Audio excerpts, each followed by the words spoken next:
some kind of bugs moving. And he decided instantly, wow, this is them who cause sickness. Well, how logic is that? Have you ever seen the fire? Have you ever seen fire in your life? Yes. Was the fire truck next to it? Have the fire truck been there? Always? I bet they caused the fire. Wherever I go, folks, there is fire, the fire truck is right next to it. I bet fire trucks cause the fire because they're always where the fire is.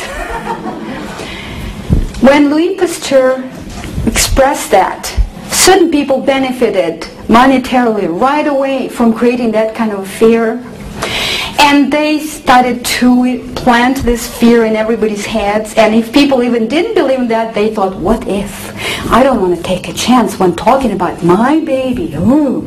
And they started to take certain precautions. On the deathbed, Louis Pasteur said, hey, somebody, come to me with a notebook and a pen. I have something important to disclose. And he said, I was wrong. I was mistaken. It's not bacteria that causes disease. It is the disease that attracts bacteria. And you know what? That's been protocoled and that's been published. But the fear already has been planted. And the fear is so hard to get out of the brain.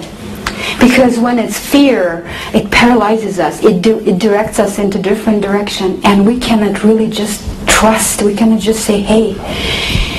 And where did it go? It went now so far away. Today we're totally confused. Today we don't see the real enemy. But we're still afraid of bacteria. So let me be brave and bring some light to that matter.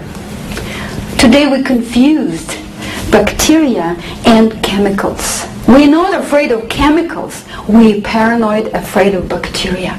I am afraid of chemicals. And I have another question for you. Do you think bacteria, when it's rotting, smells bad? Do you think it smells bad? Honestly, what do you think? It smells bad? Please answer. Yes. Have you been to the forest? Yes. Does it smell bad in the forest? No. Does anybody rake leaves in the forest every fall? No. Are there any bathrooms in the forest? No.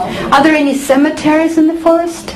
So all these millions of animals die right there, and birds and snakes and insects and all of those moles and mooses and everybody die there, and nobody rakes leaves and nobody goes to the bathroom. Everybody's just doing it, and mooses and everyone just right there, and it still smells good because the rotten actually doesn't smell very bad. It actually smells like sour. Okay? Or just, it's like sweet. Where does it smell bad? It smells bad in the civilization.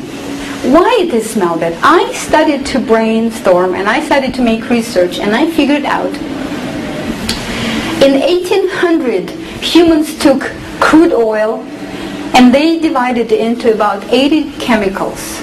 Until then, everything that existed on this planet was created by Creator, by universe, by whatever you believe it, by nature. It was all natural.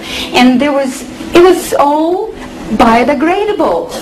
Do you agree with that? Yes. And then we took crude oil and we divided it into about 80 different chemicals. Today, just from crude oil, we make 83,000 chemicals. 83,000 different names that are not biodegradable, that cannot be recycled by bacteria, that cannot be anyhow go back into soil and become part of the earth, that we use, that we absolutely need in our life. And poor bacteria, when it's so dedicated and it tries to recycle this unrecyclable stuff like styrofoam, glass, plastic, metal, you name it, it mutates. It mutates. The precious, just normal, good bacteria mutates and it turns into a totally different one, which is very pathogenic bacteria. So who creates pathogenic bacteria? By millions, by zillions. Us, when we enjoy this civilization. Now I want to ask you, how many chemicals do you have under your sink in your house? Just one? Maybe just two? Many. Where do all these chemicals go after we use them? Where do they all go? Don't we know that everything is connected on this planet? Recently they took the blood test from a newborn polar bear near the polar circle, and they found 62 chemicals into newborn blood of polar bear. Where did they come from? Nobody went and sprayed there. How many our newborn babies have when we live right here? Now, the soap. That's a big issue, the soap. They say you have to wash your hands with the soap. So what is soap? What it does? Can you imagine how brave I have to be in order to discuss that in front of people? Well, first let me tell you, I didn't wash my body with soap for 6 years now. Never, even once, for 6 years. Okay? And I don't smell. Well, rarely I wash my hands with a soap. And I'll tell you why. I did research, and God bless the internet. I went into internet and I found an article dated 1812 in Russian magazine. It said, Eureka, French people created rose water. In 1812, create rose water. That was the first predecessor of soap. It was just the water, a few drops of rose in it. That's the first soap. What was the reason? The reason was not to antibacterial. The reason was to smell good.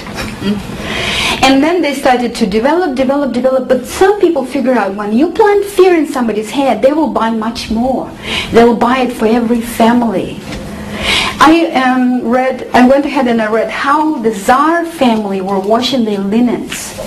They would take their linens to the Moskva River and they would choose the nice looking girls and they will make them beat these linens or put lots of clay on linens and sheets. And they'll beat them with round sticks and sing. They had to sing a love song loudly. And then maybe they do it for an hour, then they wash it in the river and then hand out to wind dry, and that's the Tsar will sleep on that. No bleach, no chemicals. So if you ever sleep on things like that, you sleep like a Tsar. There are several very wonderful books right now published about natural bacteria that we all have, as all living things have. If you don't use soap, then you have very good bacteria covering your entire body. That's protective bacteria, like acidophilus, bifidum, like good bacteria, very healthy. It's healthy to have this bacteria because this bacteria is there on guard and it will not let any pathogenic bacteria get inside your body. You don't want pathogenic bacteria get inside. But the best protection is your own good bacteria that covers your body. The soap instantly destroys it, opens the gates, and you cannot stop it because you never know. Now we're so afraid of bathrooms, and I've seen women doing that. They go around and just doing that. Now can you tell me what's the difference between bathroom door and the handle on the cart in the store and the door, any handle of any door in the church, in the store, in your house, in hotel, in a restaurant? Is there any difference? I would think the only difference is the door in the bathroom has more chemicals on it. How do I wash my hands? I just wash them for a long time in lots of water. I read how people washed their hands before they had soap, before they invented soap. They were washing it with dirt, with clay, with sand.